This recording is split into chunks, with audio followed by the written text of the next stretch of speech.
Alors Bassem et Marc, bonjour. Merci de répondre à nos questions. Alors vous représentez l'un et l'autre, donc vous Bassem une petite entreprise qui s'appelle Nuxeo et vous donc la grosse qui s'appelle Eurosys. Est-ce que vous nous expliquez déjà Marc votre société? Alors Eurosys est un GIE, un groupement d'intérêt économique avec comme actionnaire EADS, Atos Origine, Esteria, donc 200 000, 50 000 et 25 000 personnes.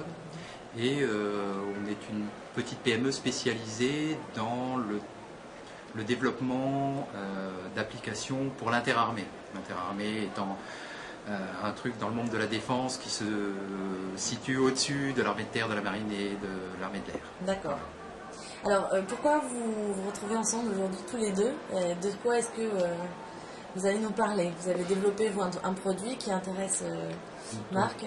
Nous, Nuxeo est un éditeur de logiciels qui a deux caractéristiques. La première, c'est que c'est un logiciel qui permet de faire de la GED, la gestion électronique de documents, ou pour utiliser la terminologie anglo-saxonne, de l'Enterprise Content Management, de l'ECM.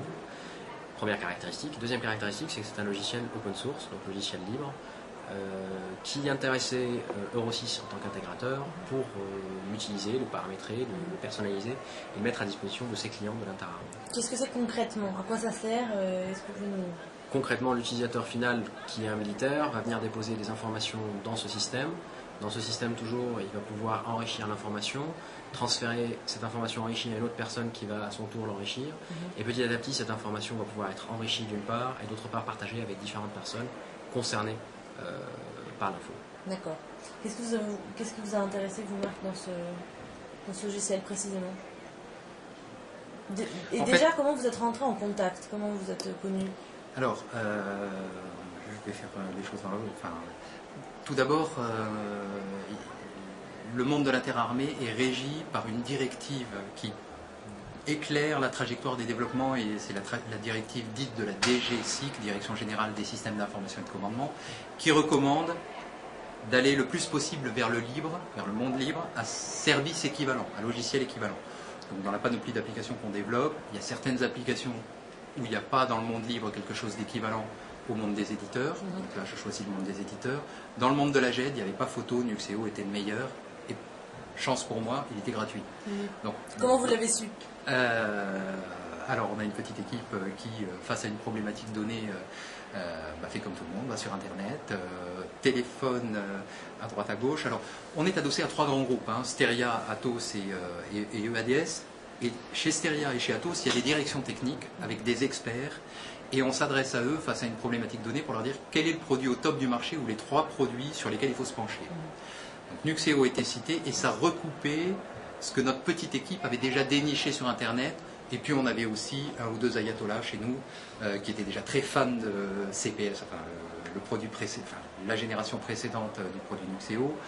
Bon, tous ces éléments mis bout à bout, on était à peu près certains de faire le bon choix.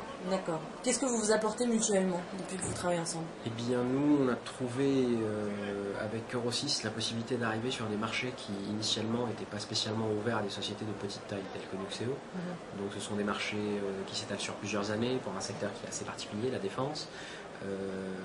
Avec eux, on a pu rentrer sur ce secteur-là de manière assez conséquente. Le deuxième point, c'est qu'avec eux, on a un partenariat sur plusieurs années, donc on est sûr qu'on va travailler ensemble sur plusieurs années. On est sûr qu'ils vont s'investir sur le logiciel et que nous, du coup, on va aussi pouvoir compter sur eux. Et troisième point qui m'échappe là tout de suite, mais le troisième point Marc va vous aider, devait certainement être très important. Le troisième point, c'est la rencontre humaine. Voilà. Non, on s'entend très très bien. C'est vrai que c'est un plaisir de travailler. Enfin, c'est pas l'argument principal, bien évidemment, mais ça aide vraiment de travailler avec des gens avec qui on s'entend bien, avec qui il n'y a pas de problème de longueur de kiki, il n'y a pas de problème de grosses. Je ne sais pas si c'est très correct ça sur Internet, mais ça aura un grand succès. Ça aura un grand succès. Voilà. Et puis, bon, le gros avantage. Pour moi, c'est la souplesse. on a une conception de l'informatique qui est d'éviter les grands programmes à effet tunnel où il y a un cahier des charges et puis l'utilisateur récupère l'application 3 ans après, elle ne correspond plus à ses besoins. C'est d'ailleurs pas du tout le même utilisateur qui se demande ce qui lui tombe dessus, mais l'argent du contribuable a déjà été dépensé et finalement on poubellise des choses. Là on n'est pas dans ce schéma-là. Avec leurs produits, on commence par un prototype, on montre, c'est ça qu'on va faire, ça vous va. Et tout ça on arrive à le faire dans des temps absolument record pour tout ce que j'ai vu jusqu'à présent. Et on se rapproche d'un mythe et d'un fantasme que j'ai appris dès mes premières années dans l'informatique, qu'on appelle l'informatique roseau, qui est souple dans le vent et qui ne plie. Avec vous, on arrive vraiment à faire ça. Alors, avec le prototype, finalement, on accroche l'intérêt du client. Ensuite, le client, quand il explique quelque chose, quand il fait un cahier des charges, il se trompe. Il ne le sait pas, mais il se trompe. C'est jamais tout à fait les bons interlocuteurs qui expriment le besoin. Et là, vous comprenez bien, finalement. Là, on montre, on dit voilà ce qu'on a compris. Ça vous va? Ah ben non, en fait, c'était pas ça. Ou alors il le faudrait un petit peu plus comme ça. Vous m'enrichissez ça, vous m'enlevez, il y a trop de boutons, etc. etc. Le nombre de clics, on a des discussions à n'en plus finir sur le nombre de clics. Bon. C'est un partenariat qui marche et qui est durable.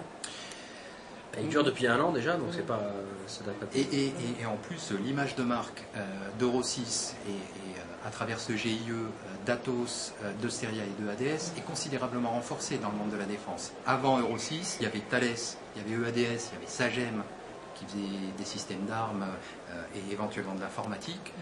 Désormais, quand on parle d'informatique, bon, Euro6 est un acteur qui existe. Très bien. Eh bien, merci beaucoup et bonne continuation. Merci.